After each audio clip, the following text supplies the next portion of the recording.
Ahoj všichni, vítáme vás u prvního dílu našeho školního podcastu. Tenhle podcast pro vás připravuje tým žáků pod vedením pana učitele Jirku a budeme vás v něm pravidelně informovat o dění u nás ve škole. V dnešní epizodě se můžete těšit na rozhovor s paní ředitelkou a podíváme se na školní aktuality. Zajdeme i do školní knihovny za našimi knihovníky. A na závěr si řekneme něco k plánované školní květnové slavnosti. Tak se pohodlně usaďte. A my jdeme na to.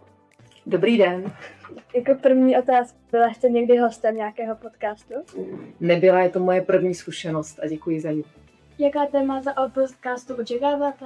Protože to bude školní podcast, tak se domnívám, že to budou témata, která zajímají naši školní komunitu, to znamená žáky, učitele, možná i rodiče naší školy. Proto asi témata, která se týkají nás. Ale třeba si najdete posluchače i v širší komunitě, tak to možná budou témata nejen školní. Co si myslíte, že by dobrého mohl podcast přinést, kdyby třeba mohl zlepšit komunikaci ve škole nebo něco takového?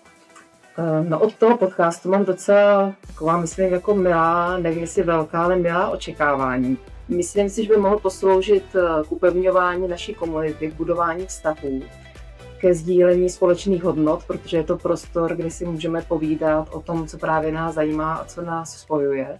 Taky si trošku myslím, že by mohl třeba vést k tomu, že se budeme méně dívat do obrazovek a budeme více poslouchat, protože u toho mluveného slova se dá i běhat, cvičit nebo dělat něco jiného. A to u těch krátkých videí vlastně nejde. Takže možná to povede ke sklidnění a možná většímu sdílení a povídání mezi námi navzájem. Čeho se v podcastu obáváte, jestli teda něco je? No, samotného podcastu se neobávám, myslím si, protože to je nové médium, s kterým s jehož přípravou třeba nemáme zkušenost, nebo nemáte zkušenost, nebo já určitě ne, jak se nakonec ukázalo při přípravě při dnešním ránu. Tak obávám se toho, aby to fungovalo, abyste měli dostatek energie, trpělivosti a vydrželi třeba i při prvních neúspěších, třeba se něco nepovede, nebudete mít hnedka dostatek posluchačů, tak aby vás to příliš brzo neodradilo. Jinak se neobávám ničeho. Jaká byla vaše první myšlenka, když jste slyšela o nápadu mít školní podcast? Řekla jsem si, wow, uvidíme. Měla jsem radost. Podporujete podobné projekty od žáků?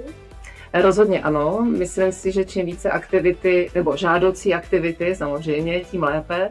Je to podobné, jako když vznikal žákovský parlament, nebo jako je aktivita Lepší místo ve škole. Jsou to všechno projekty, za kterými stojím, nebo jsem byla i jejich iniciátorem, když potom si jich chopili další lidé a za to jsem moc ráda. Jsem přesvědčená, že lidé mají být občansky aktivní, mají být veřejně aktivní a škola je místo, kde se to mohou mladí lidé učit a toto je možná jedna z příležitostí, kde se učit něco, čím přesáhnu svoje základní povinnosti a udělám zkrátka něco navíc. Máte nápady na nějakého zajímavého hosta podcast, třeba ze žáku nebo z učitelů?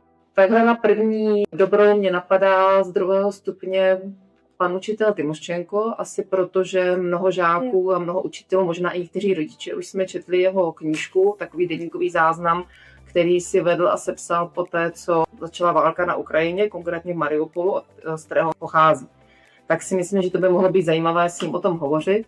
Pokud jde o první stupeň, tam mě napadá rozhovor s 2 novými vyučujícími, to znamená s paní učitelkou Petrou Kunstovou ze 4. ročníku. Ona je, my říkáme, taková, že to je naše školní knihovnice, má obrovsky načteno, zná strašně moc knih.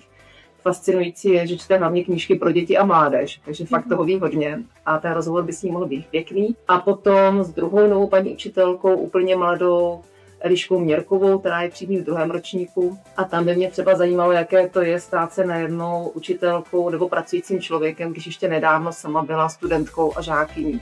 Tak možná porovnat si ten rozdíl, změnit tu stranu toho hřiště by mohlo být zajímavé. O žácích musíte rozhodnout vy sami. Sledujete vy osobní podcasty? Poslouchám občas, většinou přes počítač, i když by to bylo milejší s mobilním telefonem, takže nárazově ano, většinou na nějaká odborná témata nebo politická témata. Chtěla jste někdy mít vlastní podcast? Ne, takovou touhu nemám. Zajímá vás takové zájmy jako podcast, sociální sítě nebo influenceři?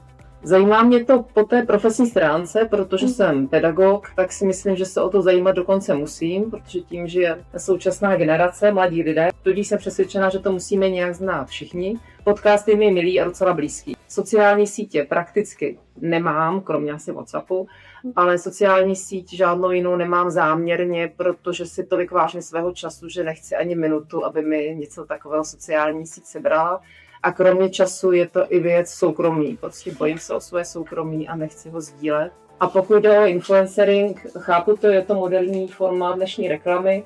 Pro mě zase je to spíš zajímavé z toho odborného pohledu. Hodně mě zaujal dokument, který pouštěl, nebo který natočil Netflix o dětských influencerech a možná z toho vidět, možná znáte. Je to děsivé. Je to jedna z nejznámějších dětských influencerek a její matce, která dokonce byla trestně stíhaná za to, jakým způsobem tady to médium vlastně provozovali a jak do toho ostatní lidi zatáhli. Takže po této stránce, řeknu odborně, mě to zajímá hodně.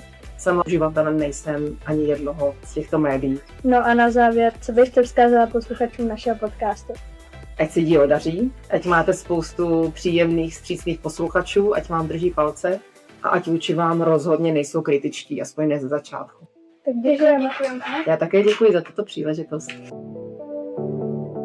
Něco o novinkách i v žákovském parlamentu. Nově se totiž založil systém knihovníků, ale mnoha lidí zatím neví, jak to funguje. Ale vlastně je to docela lehké. V každé třídě byl vybrán jeden knihov.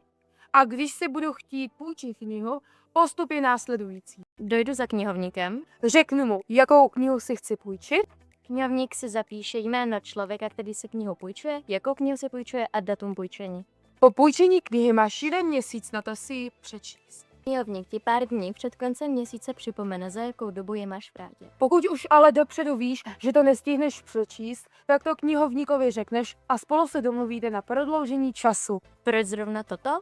Protože jsme při úklidu knihovny zjistili, že spousta knih chybí a nevíme, kde vlastně jsou. Takhle budeme vědět, které knihy jsou půjčené a nebudeme je zbytečně hledat. A pokud byste chtěli vědět, který knihovník je u vás ve třídě, tak v patře na plakátě to je napsané. Něco o květnové slavnosti. Ta se bude konat v Eurocentru 7.5.2026 v 5 hodin. Lidi pouštějí 4:45. Vstupné pro dospělé 130 korun. Žáci ho mají zadarmo. Lístek lze zakoupit na pokladně Eurocentra nebo online. První nám vystoupí sbor Fialenky. Pak mají program 9. a 1. třída. Následuje představení druhostupňového divadelního kroužku. Představení se jmenuje Nebožka Božka a neb vyšetřování vraždy školní rybičky. Po nádherném divadelním představení si užijte čerpování 9. třídy. A na závěr vyhlášení ceny svaté Zdislavy. A těšíme se na vás na květnové slavnosti a na shledanou. To byl první díl školního podcastu. Pokud máte zpětnou vazbu, můžete nám ji předat třeba přes učitele. Budeme rádi za jakýkoliv názor. A pokud nechcete, aby vám utekl další díl, sledujte školní web. Díky za poslech a uslyšíme se příště.